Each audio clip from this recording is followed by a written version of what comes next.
Good afternoon. My name is Larry Heck. I lead the AI centers for Samsung Research America in Silicon Valley, and it's my honor to be here today to talk to you. I'm going to try to talk about the future.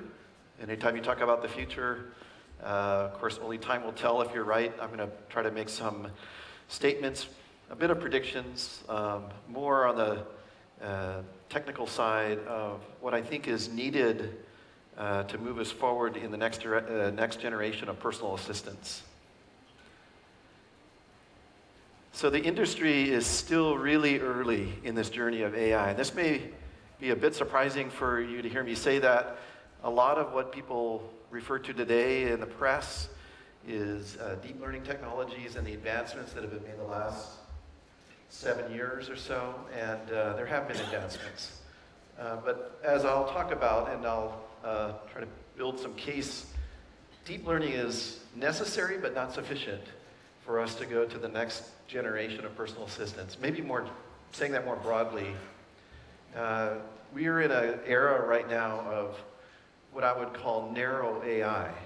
And you don't have to look much further than just your interactions with your personal assistant now. How many times have you had this response when you've asked a personal assistant something? Sorry, I don't understand.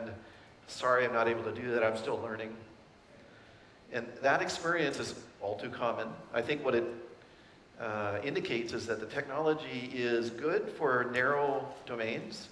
So when it knows how to do something, it's very magical. But from the user's perspective, the user doesn't necessarily know when the personal assistant is going to be helpful and when it's not going to be helpful. So you have this experience of sort of falling off the cliff. You have great success booking a table at a restaurant, and then you ask some information that may be not as common, but it's important to you, and then you get this response. And I think this one area of deficiency is holding back the broad-scale adoption of personal assistants. Now, when I say that, I'm comparing broad-scale adoption of personal assistants to web search and the adoption of web search. And I think that if we actually address these issues, personal assistant will become as pervasive as search. So I'll talk about that more in this talk. So why is it that we have this narrow AI and this cliff effect? I think it starts with the design, the way that we're designing the personal assistants. I've been at a number of companies, and in each place, usually the discussion starts with, what's the device that we're going to build a personal assistant for? And then the second thing is, what are the most common AI skills that people want to use on that device? Okay, on that second question, we've already gone down a path which I think is limiting. So usually the device is mobile first. So we start with mobile and say, what do people want to do on a mobile device with personal assistant? Like I said, they want to book a table, they want to get a car. The analysis is done sort of by popularity. It's like we'll take all of the AI skills that we think people might want to do on a mobile device, and we will rank them in terms of which ones are the most common, so-called head AI skills. And you might naturally say, well, let's go after those first. You know, those are the most important. You might assume that because of the most popular AI skill, like booking a table, that therefore it must be the most important. And certainly it is important. I mean, otherwise you wouldn't have a lot of people wanting to do that with a mobile phone. But there's a secondary assumption that's made that those skills that are less popular, that are out in the so-called tail, are not important. And that assumption is where we have run into problems. The not important down in the tail could be things that are actually highly personal to you, things that are important for you, but not necessarily all that common. Okay?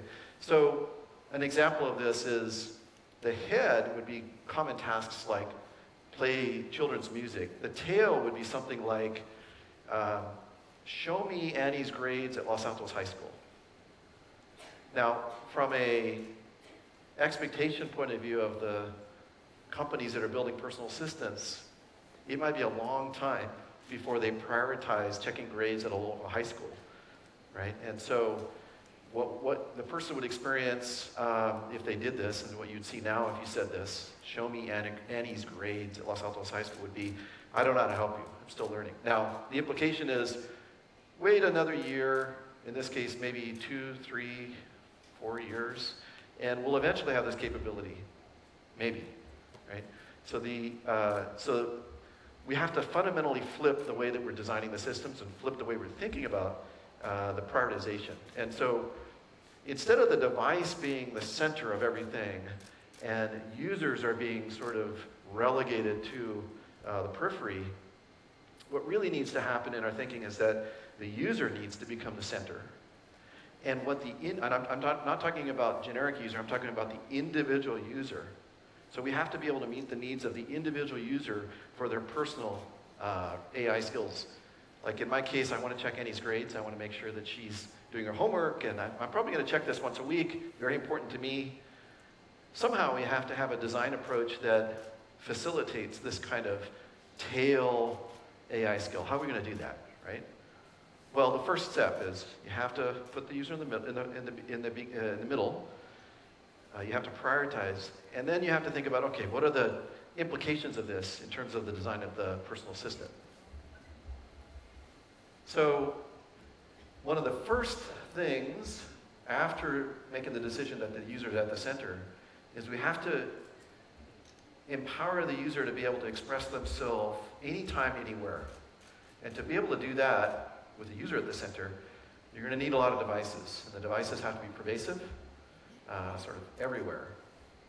Now, I'm titling this slide towards general AI and personal assistance because for me personally, a year ago, I was at Google. And the reason I came to Samsung was because, amongst other reasons, this slide. If you really want to solve the problem of empowering the user, you have to have many devices and many types of devices that are pervasive. And Samsung, unlike any other company, stands out in terms of the breadth of devices and the market leading position in all these different devices. I think I saw a statistic, Samsung is shipping 500 million devices every year, right? Now, so all the devices working together, always there for you, always listening and available to you. If this was my house, which it's becoming now, so I'm buying all this Samsung equipment now, devices, I would add one thing to the house. I would add a big poster, if my wife would let me. And the poster says, always helpful, a design decision, no longer just an aspiration. So if you think about what I was talking about with the cliff effect, and where the system's saying, I don't know how to help you. Well, what I would say is, not only do we want our systems to be always helpful, so we never have the system give up and throw us out of the conversation. The system's always helpful, but at a very important point is, that's not just an aspiration. Of course we want technology to be always helpful, and someday it'll get more and more helpful, and I'm not talking about that. I'm talking about that we make the decision now that we're going to fundamentally shift the way we're thinking about the design so that it's always helpful now. And I believe that we actually have the technology to make this happen now. And I'm going to talk about that, why I believe that. So always helpful, it's a design decision, no longer just an aspiration.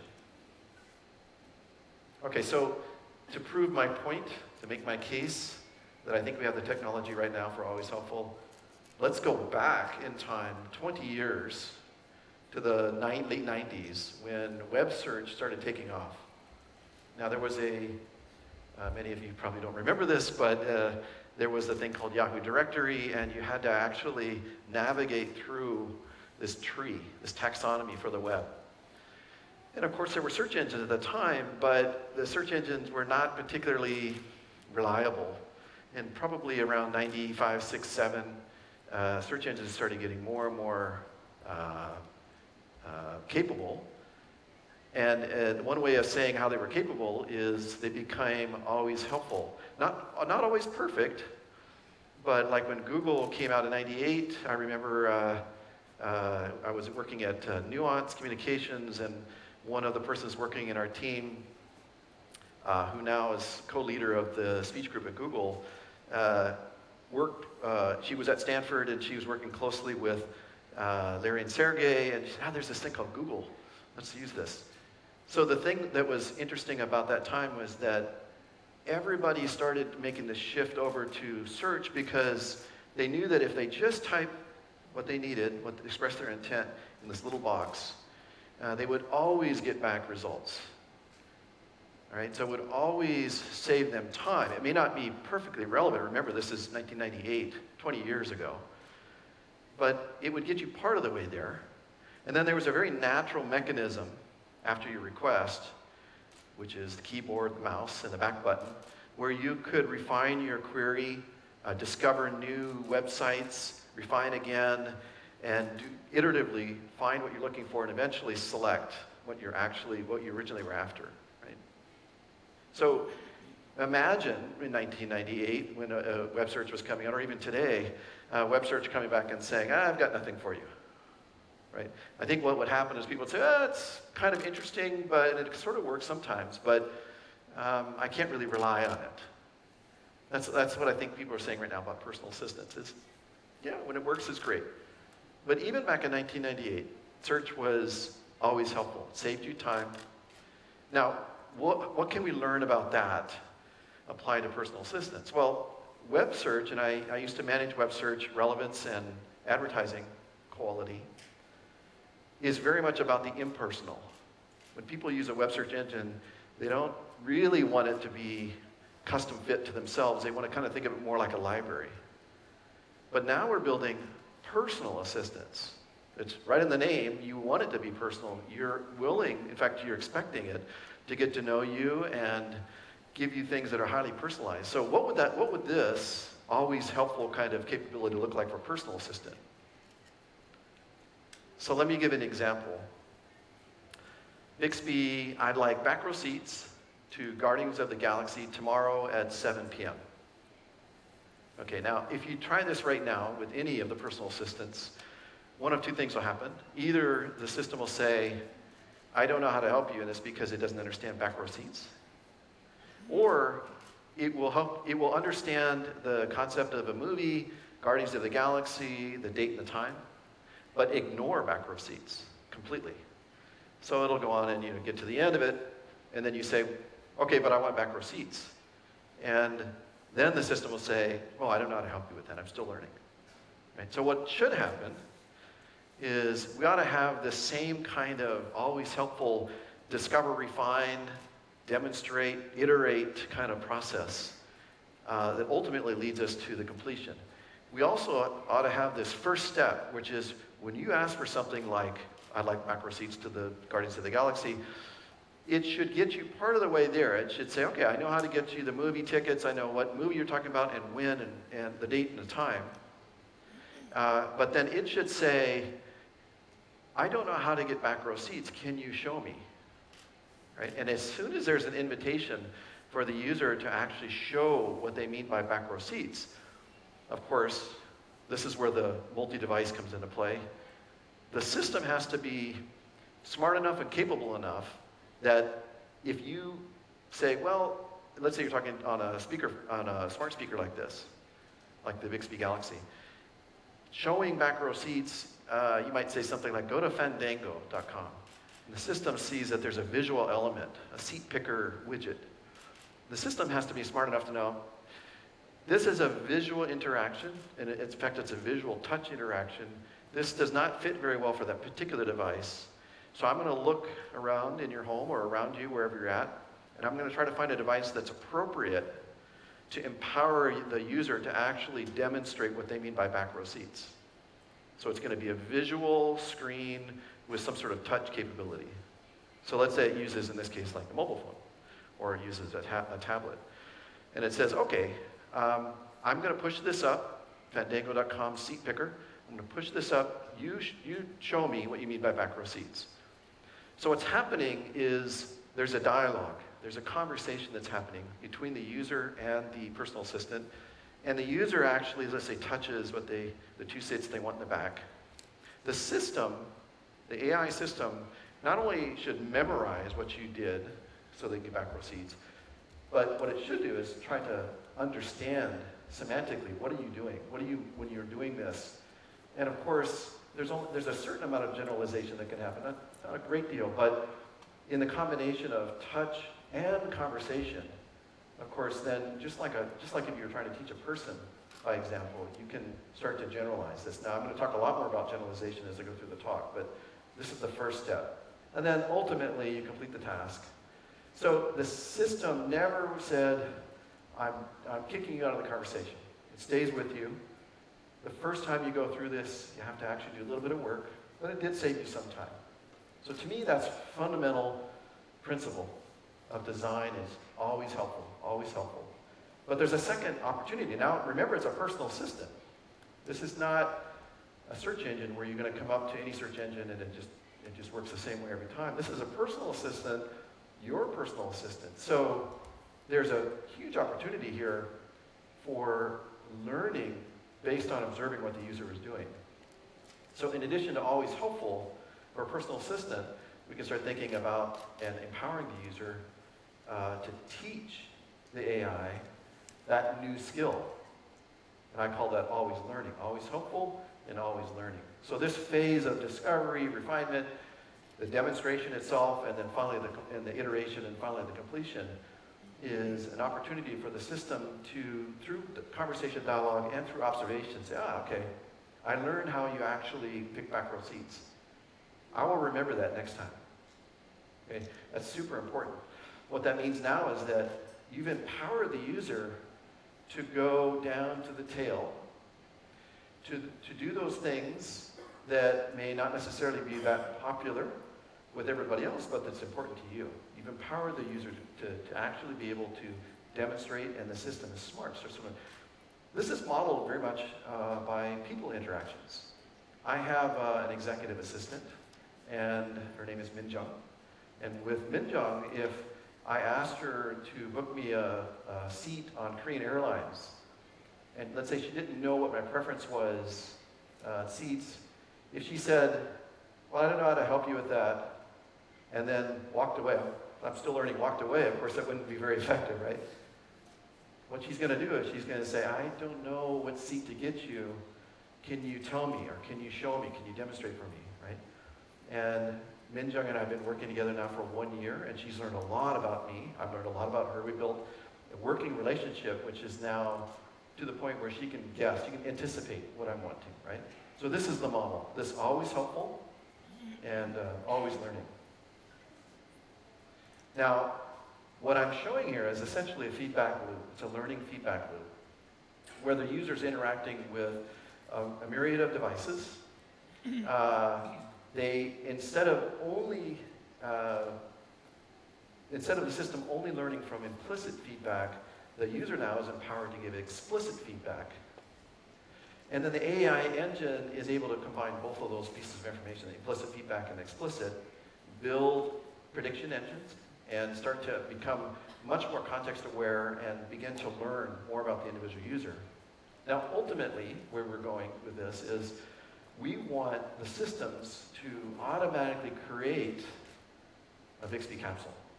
So you give a demonstration, maybe one demonstration with dialogue, you complete it, and then out comes a Bixby capsule, and it's a personalized Bixby capsule just for you. Okay? The reason I say that is because Bixby capsule, as I'm sure you've been learning here, has many aspects to it. It's not just the natural language understanding, or it's not just the speech recognition. It also is the interaction mode. It has the user experience built in. So this is a grand challenge. This is where we're heading, is that if you can demonstrate and then Bixby capsules pop out, well then now my personal assistant has a collection of Bixby capsules that were provided to me from, let's say, Bixby, but it also has a number of Bixby capsules that I've actually created by this demonstration. So let me give an example of what you can do with that now. How do we start to expand this notion of AI skills? And how do we start moving towards more of this what's so-called generalized artificial intelligence rather than the narrow artificial intelligence. So here's an example. These are 3 different basic skills.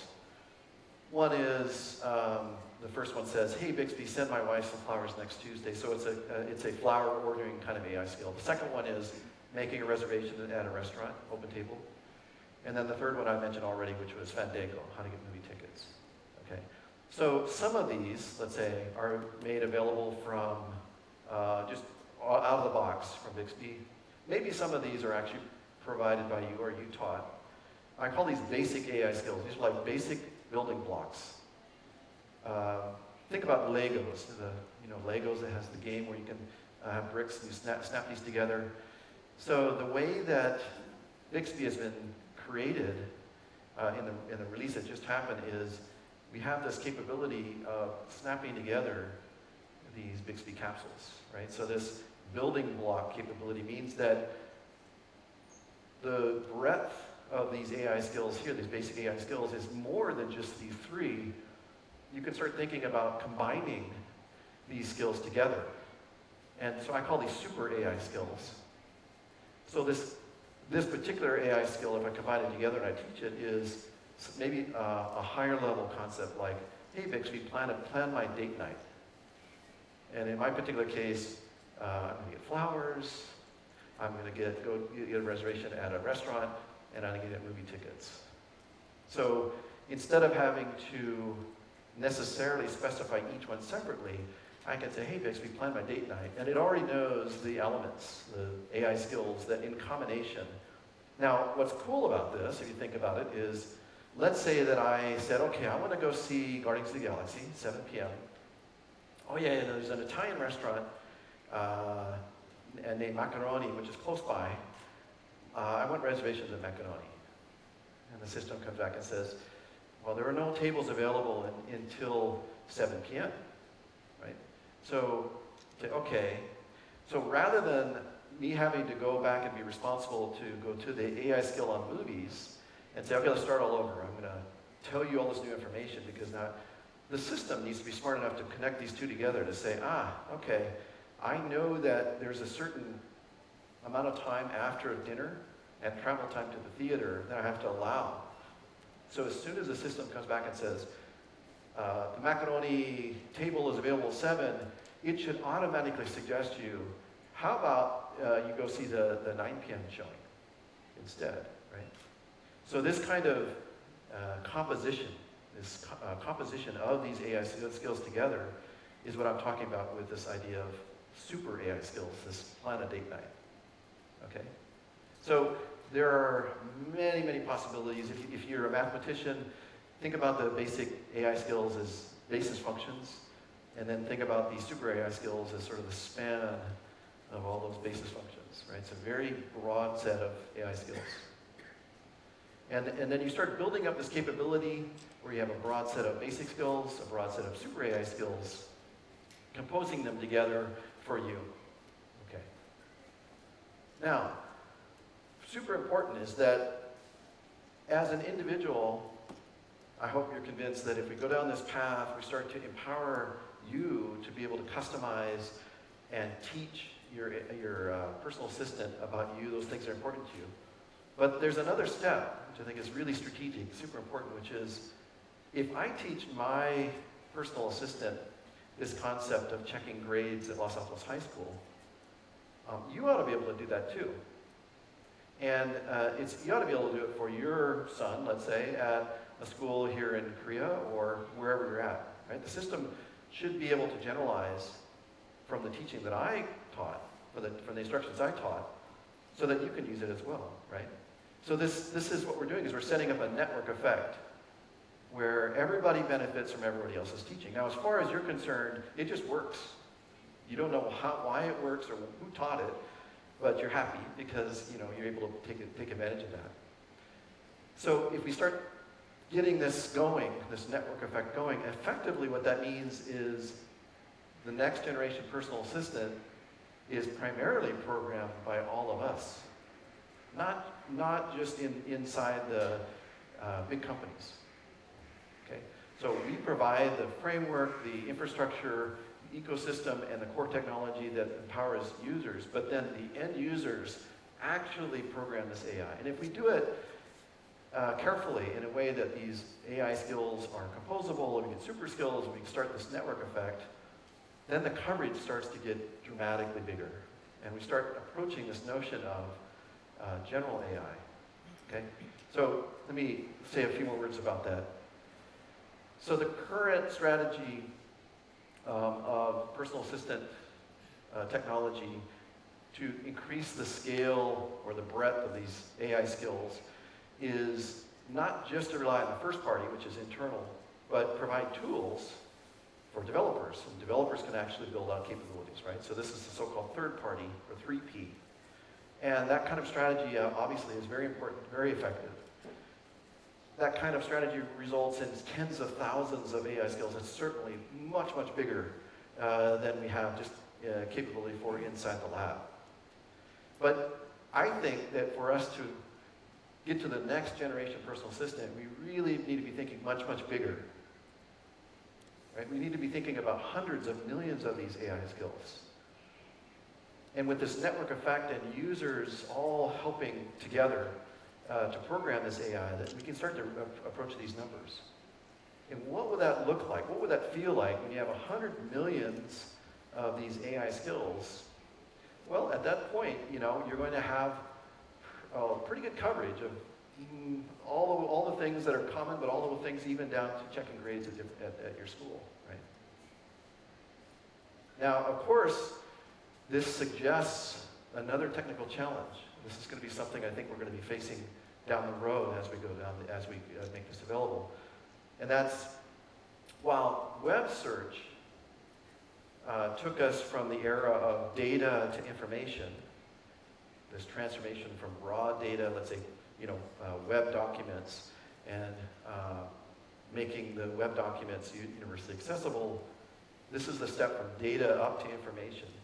But what's going to happen here, if we start this network effect of AI skills and personal assistant, is we're going to start to introduce this next level up, this, I call it, this is like a AI capabilities triangle.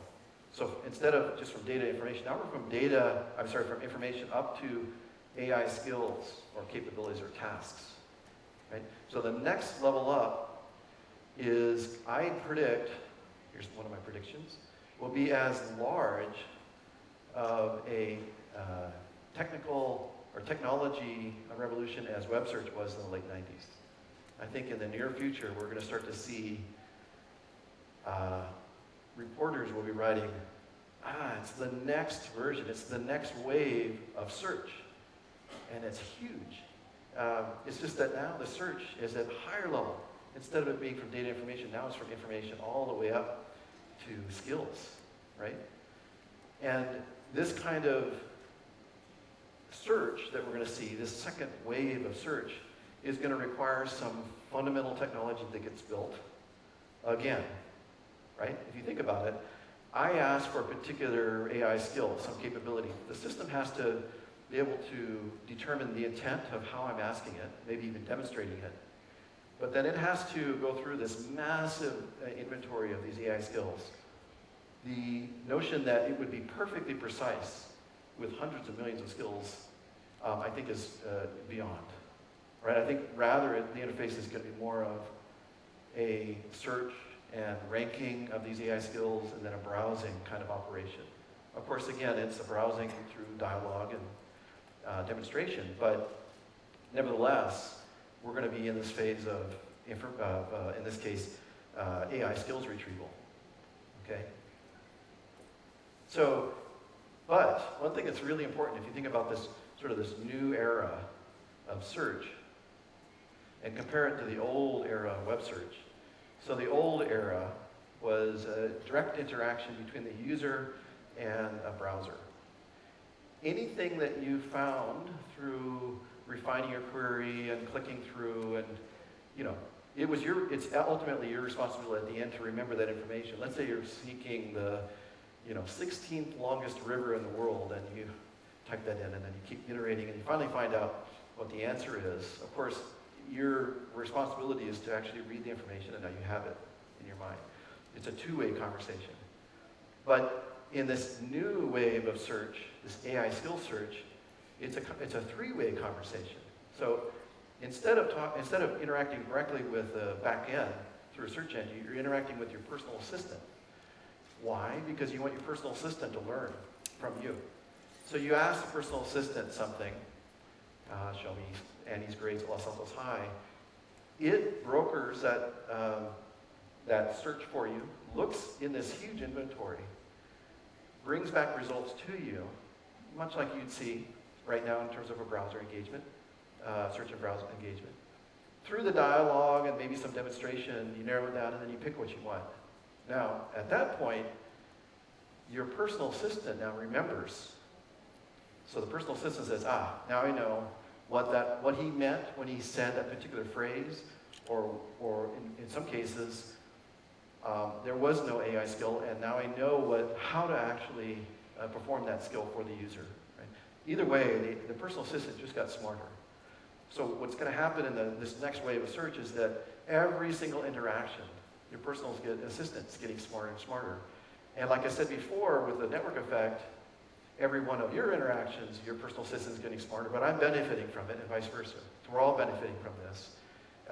These personal assistants start to, they're the resident, they have the resident knowledge, okay? Now, that's first distinction, first opportunity. Another opportunity, if you think about it, I think if you look back in web search, and look currently in web search, there's tremendous monetization opportunities in web search, even today. Like I said, I've managed both web search quality and advertising quality, and there's a lot of techniques that have been developed over the years to make sure that the ads are relevant to the user, that the ads are useful, but that the ads are also monetizable. There's incentives that are set up currently, and have been for 20 years, for the advertisers to make high-quality advertisements. Right? They're trying to get something to you, and there's disincentive for the web search companies to put irrelevant ads that kind of trick you into clicking, right? And that's been a development over many years. So if you think forward with personal assistants, I think we're going to also have another opportunity for introducing this ad network, this idea that instead of, however, just being creatives where you click through, now what's advertised is either these basic AI skills or maybe even super AI skills, or maybe even a collection of these AI skills, which I would call services.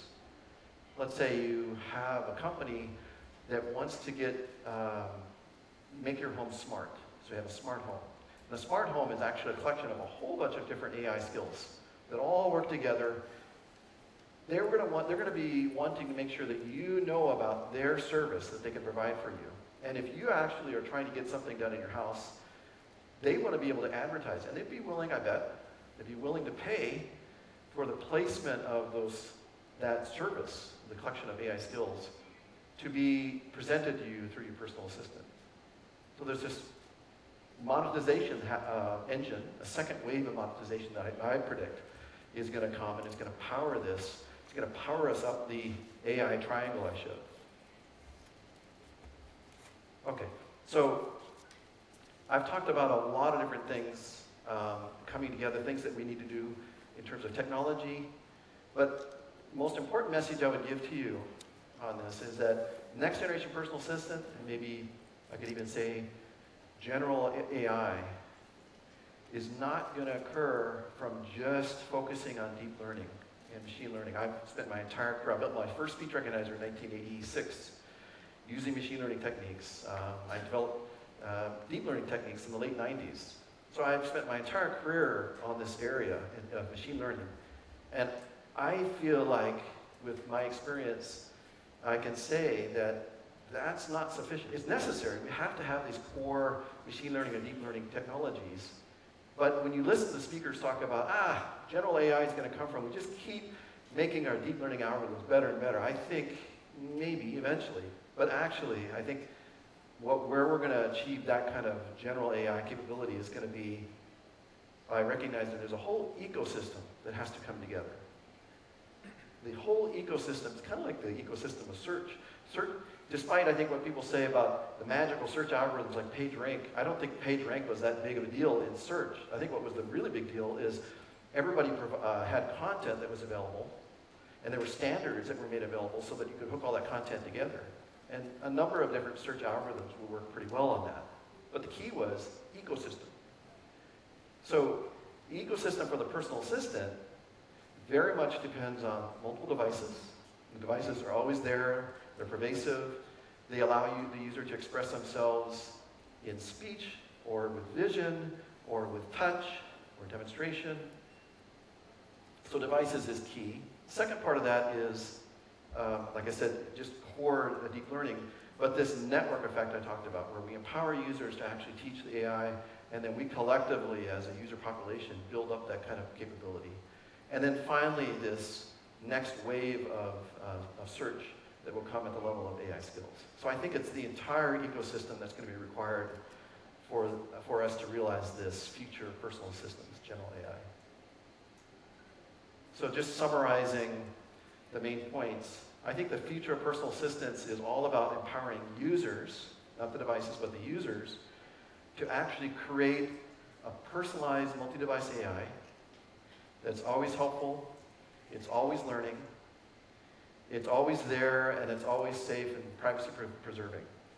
With the combination of these, with the user being at the center, I think that we have a real shot at building this next generation personal assistant that is truly, truly helpful and useful for all of us. Thank you very much.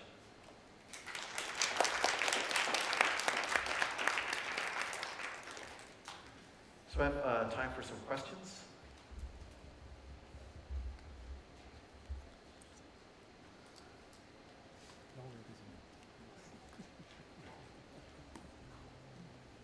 Yes, in the back.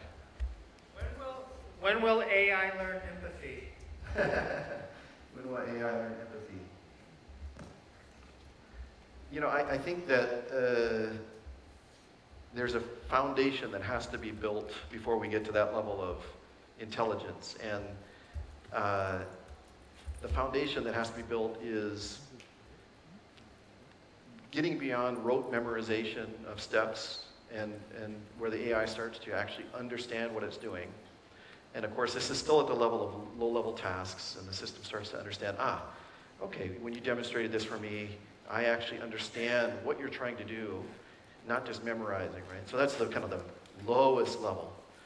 As we start to build up these basic skills to super skills, and we start combining these, we start climbing up this higher and higher level kind of concepts of what we're trying to teach the AI, right? And but all along the way, we have to have the AI understand actually what we're doing semantically, understand what we're doing. And as we climb up to the higher levels, I think actually what's going to happen is we're going to go back to the literature of the 70s and the 80s. There was a lot of great literature that was in the AI community at the time in terms of more at the level of high-level reasoning and interactions at that level. That combined with this ever-increasing higher level of understanding, I think, then we can start to have the beginnings of this notion of things like empathy and things like understanding the user's emotions and what to do about the emotions, and rather than it just be low level. So I think it's kind of it's the ecosystem, but it's definitely this progression over time. Yes, on the second row.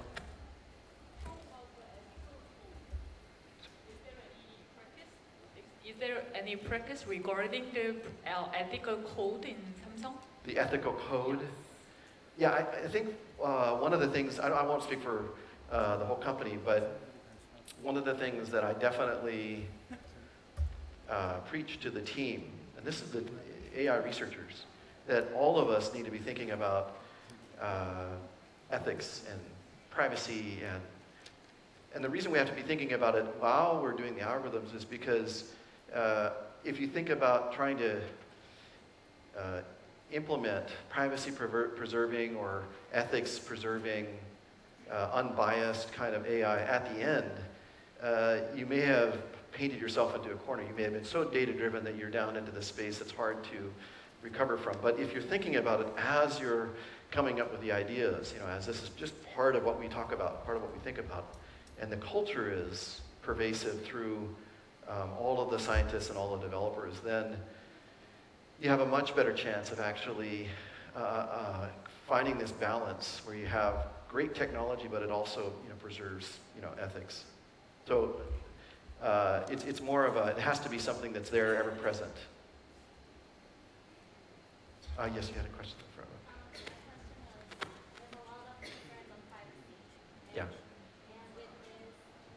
A lot of concerns on privacy. A lot of concerns on privacy, and if it requests an ecosystem, how do you plan on achieving this concept? Yeah, that's a great question. So naturally, if you think about what I was referring to, where we all help each other, let's say that you're accessing your bank account and you're teaching your system, your personal system, how to withdraw money. Obviously, you got to make sure that your accounts don't get shared with other people, and maybe you're doing something that's kind of more private and you don't want that shared. I think we have to crawl and then walk and then run with respect to this. So for example, I think introducing this kind of network effect of sharing perhaps is something that people opt into. They voluntarily share their AI skill with others.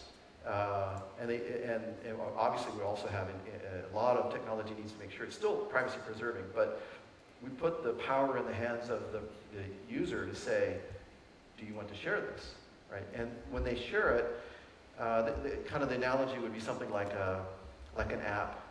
Someone builds an app and they post it, or somebody has some content that they put up of any type. This happens all the time right now. And since the person is actually in control of what gets put up, and if they want to pull it down, they can pull it down, then it puts the power in the hands of the user. I think that's how we have to start, certainly. And as I think what will happen is as people start to trust the technology over time, then okay, privacy, then they'll start to find that we'll find a good balance. Thank you. Yes. I can repeat the question if you want. So are you a technical optimist or pessimist about superintelligence? And plus, do you think will Life 3.0 will appear or not? So you're saying about, am I an optimist or pessimist about cheaper? No, superintelligence. Superintelligence. What do you mean by cheaper? Superintelligence. Oh, superintelligence. I think that it is, I'm an optimist by my definition of superintelligence. Let me define what I mean by that. It's more like shades of gray. Systems right now have a certain level of intelligence, but narrow intelligence. And as the systems get more and more coverage in terms of capabilities, you could argue that that's approaching superintelligence. Maybe it's kind of superintelligence. But I think it's going to be a slow progression. Once we get this ecosystem in place, and this network effect starts, and we're treating the trust and privacy problem, then I think things start to go very rapidly. I think we start to see this explosion towards this so-called superintelligence. So I'm an optimist if we do these things. Yes, on the second row.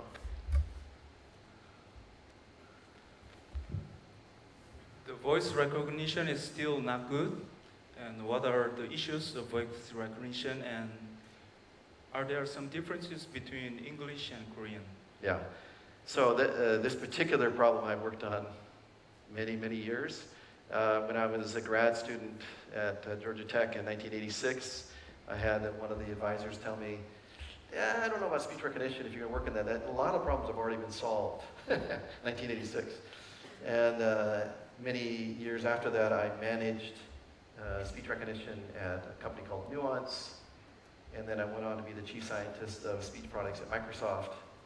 And even today, there's not a shortage of problems. Most of the problems today, however, to do with, still to do with robustness. And so what's happening is speech recognition is becoming more and more fundamental to what we rely on. It has to be just, it just has to work because we're building all these technologies on top of it. Now, it used to be, we successfully launched speech recognition technologies in the early 2000s. And in fact, in 1994 or 5, when I was at Stanford Research Institute, Adam Chire, who you may have heard from earlier, was in the Computer Science Center on the second floor. He was trying to build a personal assistant. There was an office assistant. And he would come down to us. I was in the speech group at Stanford Research. And he spent all his time with us because, as he said, speech recognition just didn't work. Just, So, but we were able to get some things to work even back then in the mid-90s and certainly in the early 2000s by putting many, many constraints on the problem. Putting many, many constraints on how the system could recover, this sort of thing. What's happened is that the expectation as well as the constraints have started to become relaxed. Like a good example of that is a smart speaker in your home. The home environment is very noisy, and it has some of the most difficult noise, which is interfering speech. And so, children running around and people talking, plus you're talking at a distance, far field. So thinking of having a far field microphone doing speech recognition, even with the most modern state-of-the-art beamforming technologies of the late 2000s was way beyond what we could have even imagined. So we wouldn't have even tried that or attempted that. But what's happening now is the expectation is we have to have this. I mean, personal assistants are starting to become more and more prevalent. We've got to make it so that it's universally accessible. So let's, introduce a smart speaker. So then it opens up all these additional problems that as a speech recognition community we never really had to deal with in terms of deployment. And now we have to deal with them again. So that's part of it. The other part of it is just in terms of the breadth of vocabulary. One of the things we did in the 90s at Nuance to make it so you could actually deploy speech was we made the vocabulary very narrow. And so these tasks were really tight. As we went into voice search in the late 2000s, of course, the vocabulary grew. And as what I'm talking about here with respect to having a conversation with your personal assistant to teach it, then the conversation it's fully conversational. It's like you would talk to a human. And so you no longer have that kind of narrowness, right? So we keep relaxing that constraint, bigger vocabularies, and then robustness issues come back. So that's the first part. Second part, between English and Korean, I'm actually studying Korean right now, and I'm learning firsthand the challenges of at least a human learning Korean, let alone a speech recognition system. And but even from the earliest days, even in 1985, 86, when I was first using hidden Markov models, we were very much trying to decouple the algorithms from the language. We're trying to make it so that when you go to a new language, of course, you have to have a new lexicon, and then the grammar has to be, but the fundamental algorithms are the same. And it's more of a training kind of exercise. So I would say as long as you have enough data, the same amount of data in whatever language, pretty much you get the same kind of accuracy in different languages. And I think that's true for Korean and English. The rub is enough data. And American English, there's a lot more data than you see in other languages. That was a long answer. Yes? Okay, it looks like we're a little bit over time. So thank you very much.